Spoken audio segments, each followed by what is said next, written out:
Bullshit. It's the No Bullshit Marketing Show. I'm Dave Mastovich, CEO and founder of Mass Solutions, the world's only no bullshit marketing consultants.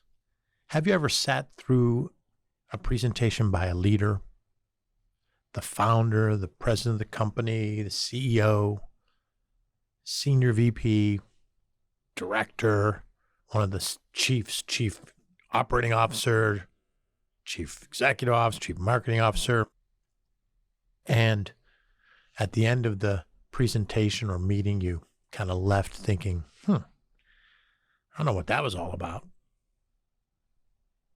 Nodding. Or maybe you thought, that wasn't super impressive. Or, not sure I get her. Not sure I relate to him. I think the answer is yes for most of us. And it's all about effective executive storytelling. Storytelling for leaders.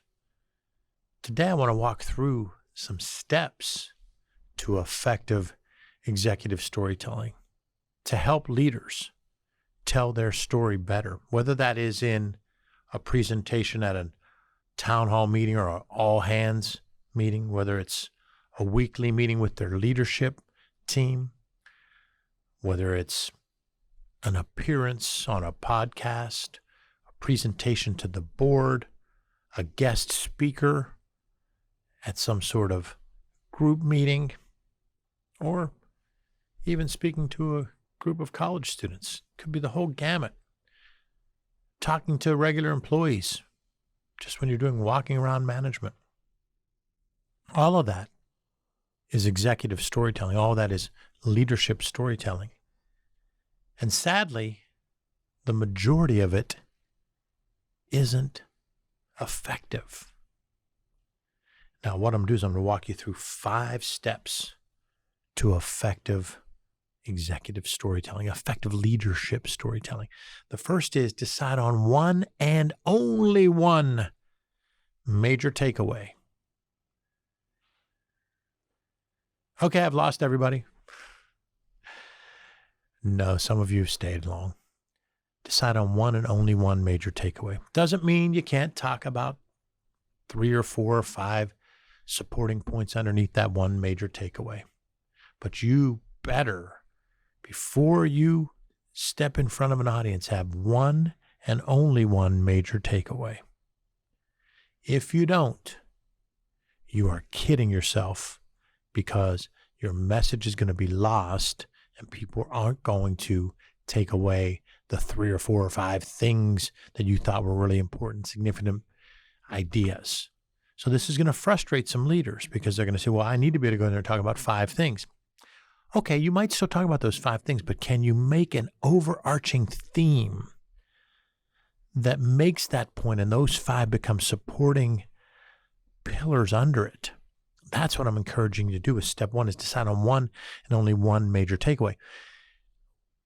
I talk a lot about using the 2 why questions before any major storytelling opportunity. Your why, or reason for being in that situation. Why are you presenting to this audience? Why are you talking to this person? Why are you talking to this group? Why are you in front of this crowd? Your why, or reason for being in that situation. And their why, their reason for buying your presentation. And sometimes that reason will be slightly different for each segment of that audience, but sometimes it'll be because I have to be here and I can't wait till the meeting's over. If that's a piece of it, that's going to change how you build your big idea, which is what comes out of the 2 why questions. Your why, or reason for being in that situation, and their why, or reason for buying what you're explaining, the ideas you're going over. Answer those 2 why questions, be honest about it, and decide on one major big idea. One big idea, it's one major takeaway for that particular storytelling event.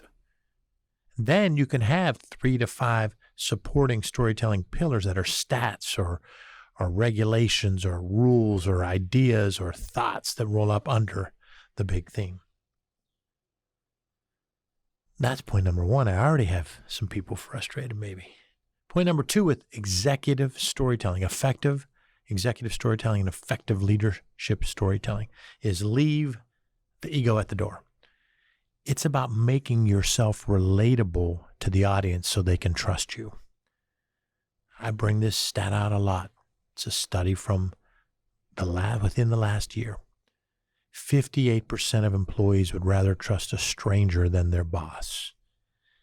Part of that is because leaders, when they're doing their leadership storytelling, their executive storytelling, aren't making themselves relatable. They aren't making them, the audience, feel comfortable. When you're relatable, people begin to trust you more. So you need to leave that ego at the door. It's not about you being the founder. It's not about you being the VP of this or the director of that. It's about making them, the audience, comfortable so that they are more open to your one big idea that you're going to present. When you want to talk about yourself, only use stories about you that show vulnerability and lessons learned. So that's all part of leave the ego at the door, step 2. The third step to effective executive storytelling is make it about them, the audience. What's in it for them? How do they consume content? And what's their mindset? What type of pop culture references might you use? What do you know about them? Step 3, make it about them, your audience. Step 4 is seek feedback. You want to ask open-ended questions. If that audience is 50 people, you can still ask open-ended questions. If it's 10, you can ask open-ended questions. If it's 1, you can ask open-ended questions. If it's 1,000, you can ask open-ended questions. Repeat back what you think you heard to confirm. Answer that question as best you can, tying back to your one big idea, your one major takeaway.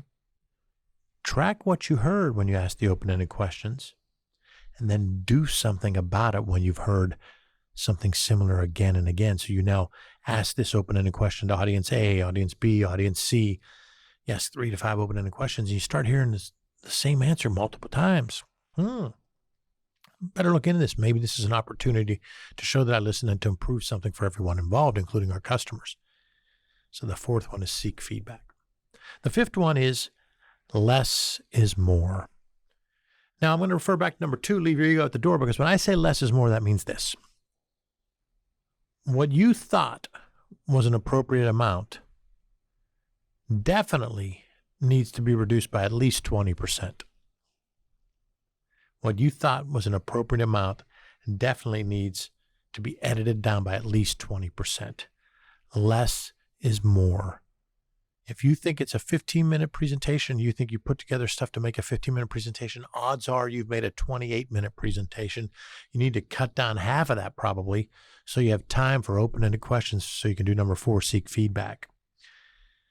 When you're making any kind of presentation that's on a display or anything, you want to use big images. So there's a clear one takeaway from each image. You want to use memorable stats. 58% of employees would rather trust a stranger than their boss.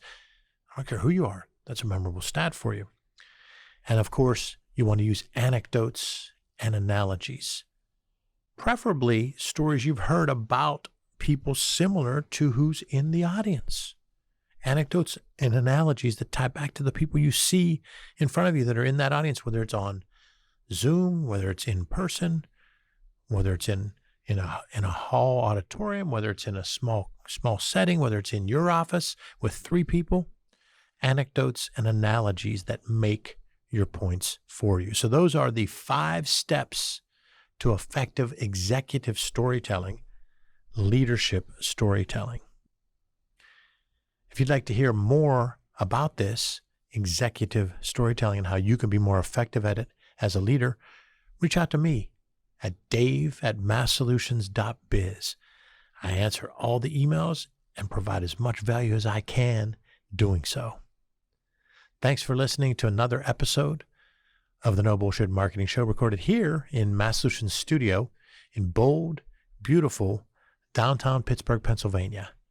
Remember, ask yourself, What's the big idea? And build your story around the answer. It's all about bold solutions, no BS. Bullshit.